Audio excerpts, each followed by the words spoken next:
کامران حسین اس گھرانے کے ایک فرد ہیں جو اپنے چھوٹے بھائی سے متعلق گفتگو کر رہے ہیں۔ اسی دن مطلب شہادت سے تھوڑی دیر پہلے مجھ سے ملا تھا اصغر، تھوڑی دیر پہلے، پھر اس کے بعد پھر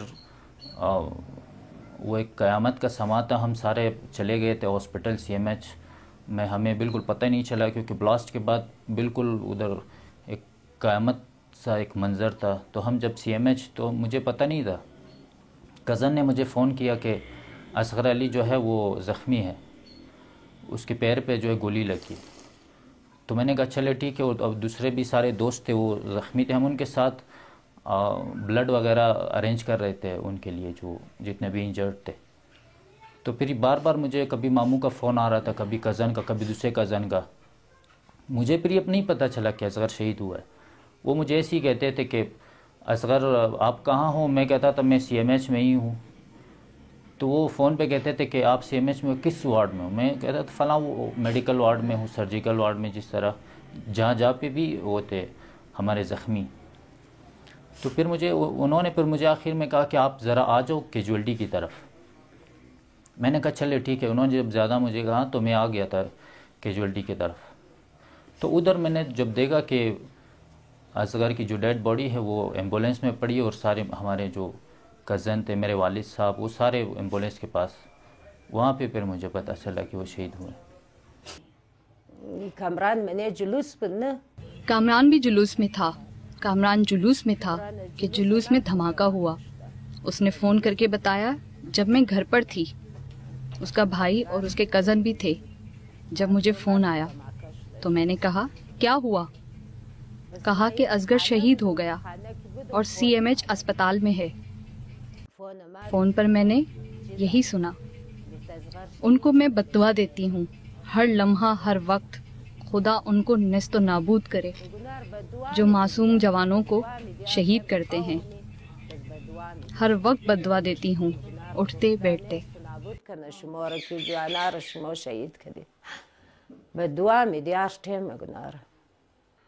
یقیناً یہ چیزیں اظہر من الشمس ہیں کہ یہ درندہ صفت لوگ بے گناہ انسانوں کو قتل کر کے چلے جاتے ہیں۔ کبھی مساجد پہ حملہ، کبھی امام بارگاہوں پہ حملہ، کبھی دفاتر پہ حملہ، کبھی سرکاری املاک کو نقصان پہنچایا جا رہا ہے، کبھی عوامی املاک کو نقصان پہنچایا جا رہا ہے، اور پھر اس کے پیچھے زخمی اور بے گناہ شہیدوں کے لاشیں۔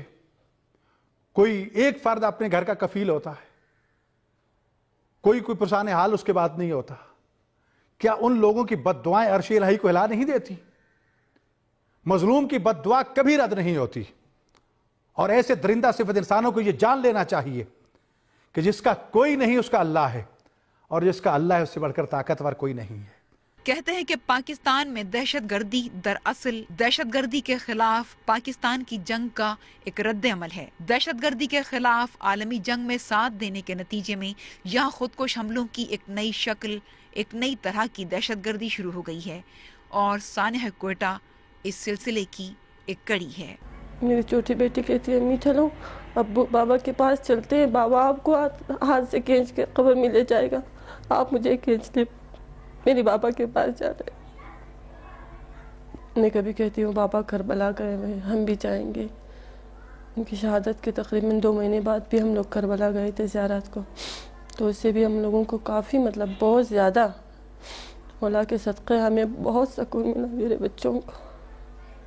بالکل ظلم کی انتہا ہے، ہر قوم کو مستقبل اس کے جوانوں کے ہاتھوں میں ہوتا ہے، اور جب جوان ہی اسی طرح سے پامال کیے جائے تو اس قوم کی یا اس ملت کی آگے کیا کر سکتے ہیں۔ رات کو جب میں اس کو نہلا رہا تھا 12:30 بجے، تو اسے چونکہ طبیعت ان کی گرم تھی مزاج، تو انہوں نے مجھ سے کہہ رہا تھا کہ مجھ پر گرم پانی ڈال دو، لیکن جب میں نے انہیں کفن میں ان کی شہادت کے بعد ہاتھ لگایا تو ان کی جسم ٹھنڈی پڑی ہوئی تھی۔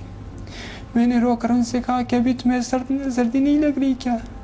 کل رات تو مجھے بڑا کہہ رہے تھے کہ مجھ پر گرم پانی ڈال دو، تو اب کیا ہوا؟ اب کیوں بات نہیں کر؟ یعنی مجھے لگ رہا تھا ہر طرف خون ہی خون ہے، ہر گھر سے آہوں سسکیوں کی آوازیں آ رہی تھی، جو ماتم، جو شور، جو چیخوں کی آوازیں ابھی تک میرے کانوں میں آ رہی ہے کہ کس طرح سے گھر اجڑے، کس طرح سے لوگوں کی خوشیاں برباد ہوئیں، اور ان ظالموں کو ذرا بھی احساس نہیں تھا کہ وہ اپنی ایک حرکت سے گھرانوں کے گھرانے تباہ کر ڈالیں گے۔ ایسی ماں جس نے بڑی مشکل سے اپنا بیٹا جوان کیا، جس کا بیٹا 24 سال کا تھا، 23 سال کا تھا، ابھی اس کا نکاح ہوا، بیٹا دنیا سے چلا گیا، شہید ہو گیا۔ اب ہزار بھی لوگ آ کر اس کی مدد کریں یا ہزارہ آ کر اس کی کسی طرح سے بھی دلجوئی کرے، لیکن ماں کو تو اس کا بیٹا نہیں ملے گا۔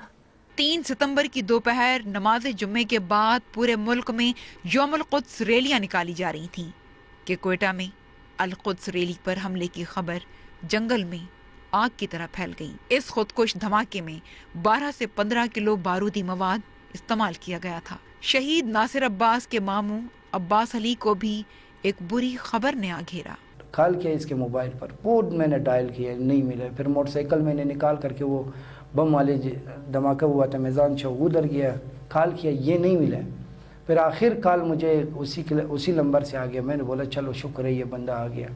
پھر میں نے بولا کدھر ہے بابو؟ پھر کسی اور بندہ تھا، بولتے یار یہ آپ کا کیا لگتا ہے؟ میں نے بولا یار یہ میرا بھائی ہے، میرا استاد ہے، میرا آقا ہے، جو بھی ہے، یہ کدھر ہے؟ بولتے آپ صاحب زمان اسپتال میں جلدی آؤ، یہ زخمی ہے۔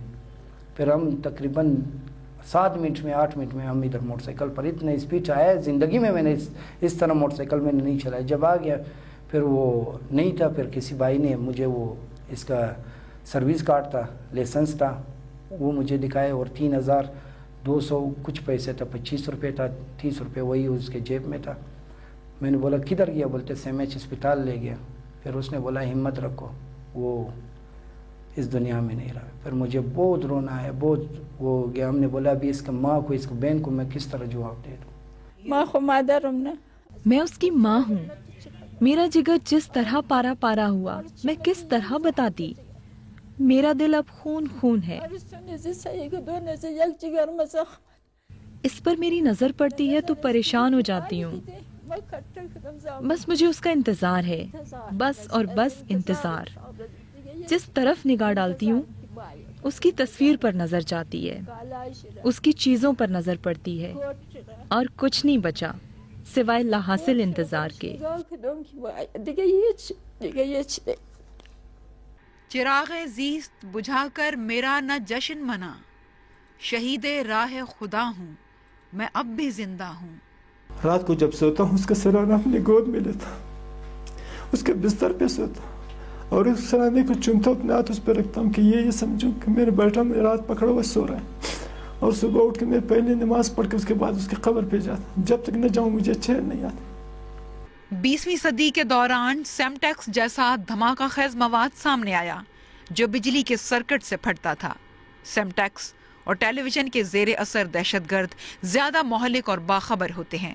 دہشت گردی کا کوئی بھی اقدام میڈیا کو اپنی جانب راغب کرتا ہے، اور یوں عالمی برادری تازہ ترین سانحے کے ذمہ دار دہشت گرد گروپ کی شناخت سے فوراً آگاہ ہو جاتی ہے، اور ساتھ ہی دہشت گردوں کے مطالبات اور سیاسی مقاصد بھی فوراً منظر عام پر آ جاتے ہیں۔ بس میں جب گیا ایمبولینس کے پاس، جب مجھے پتا چلا کہ اصغر شہید ہوا ہے، تو میں نے جب ڈیڈ باڈی دیکھی تو اس وقت لازمی ہماری فیلنگز کچھ وہ تھی، ہمیں بڑا پھر سمجھ میں ہی نہیں آیا کہ کیا ہوا اس کے بعد۔ پھر لازمی بات ہے ہم نے گھر میں والدین کو آ کے میں نے اپنی والدہ کو، والد صاحب تو میرے ساتھ ہی تھے، تو ہم نے ان کو تسلی دی کہ وہ تو رائے خدا میں بھی شہید ہوا ہے، وہ امام حسین کے اصحاب سے، ان کے اولادوں سے زیادہ تو نہیں ہے۔ جب امام حسین کا علی اکبر اور ششمحال یہ اصغر میدان کربلا میں شہید ہوئے، تو ہمارا اصغر بھی شہید ہوا اسی میدان میں۔ یہ بھی تو کربلا کا ہی میدان ہے۔ وہ کہتے کہ ہر زمین کربلا ہے اور ہر روز عاشورہ ہے۔ کوئٹہ میں خودکش حملوں اور مذہبی شدت پسندی کے دیگر بدامنی کے واقعات بلوچستان تک دہشت گردی کی وسعت کو ظاہر کر رہے ہیں، اور یہ ایک حقیقت ہے کہ پاکستان نے اس جنگ میں سب سے زیادہ قربانیاں دی ہیں۔ کیا واقعی دہشت گردی کے خلاف جنگ ایک ایسا کمبل ہے جس سے چھٹکارا پانا آسان نظر نہیں آتا؟ وطن عزیز پر اس جنگ کے جس طرح بھیانک اثرات مرتب ہوئے ہیں، یہ کوئی ڈھکی چھپی بات نہیں۔ شہیدوں کی جو مائیں ہیں فرشتوں کا سلام ان پر، جواب آئی کہ میت سے جو بہنے لپ ٹرو رو کر یہی کہتی رہی ہر دم، حسین جانا ترا دارا۔ یقیناً ان شہداء کا خون رائے گا نہیں جائے گا۔ آہوں اور سسکیوں کے درمیان دفنائے جانے والی یہ روحیں روز حشر میں ان ہاتھوں کو ضرور تلاش کریں گی جنہوں نے زمین پر فساد برپا کیا اور ناحق بے گناہ لوگوں کو قتل کیا۔ اور پھر اس بوڑھی ماں کی طرح نہ جانے کتنی مائیں اپنے لخت جگر کے انتظار میں اس دروازے کے باہر جھانکتی ہیں اور ان ہواؤں سے پوچھتی ہیں کہ کیا کسی نے میرے شہید کو یہاں سے گزرتے ہوئے دیکھا ہے؟ کیا کسی کو ان کا پتہ معلوم ہے؟